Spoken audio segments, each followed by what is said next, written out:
Railway इंजिनमध्ये अडकलेला राष्ट्रीय पक्षी मोराला लोहमार्ग पोलिसांकडून जीवदान. शेगाव येथे रेल्वे स्थानकावर Bhusawal Wadnera MEMU passenger railway आल्यानंतर तिच्या इंजिनमध्ये राष्ट्रीय पक्षी मोर अडकलेला असल्याचे निदर्शनास आले. ही बाब लक्षात येताच लोहमार्ग पोलीस ठाणे शेगाव येथील पोलिसांनी तत्परता दाखवत मोराची सुखरूप सुटका केली. ड्युटीवर असलेले पोलीस शिपाई किरण डोके, पोलीस हवालदार किरण आघाव, पोलीस हवालदार संजय मिर्झापुरे आणि पोलीस शिपाई ऋषी जवळकर यांनी घटनास्थळी धाव घेत अत्यंत काळजीपूर्वक मोराला इंजिनमधून बाहेर काढले.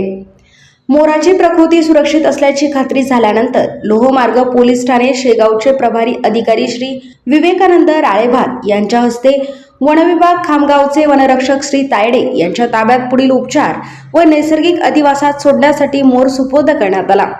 लोहमार्ग पोलिसांच्या तत्परतेमुळे राष्ट्रीय पक्षाचे प्राण वाचल्याने उपस्थित नागरिकांनी तसेच रेल्वे प्रशासनाने या कार्याचे कौतुक करत समाधान व्यक्त केले.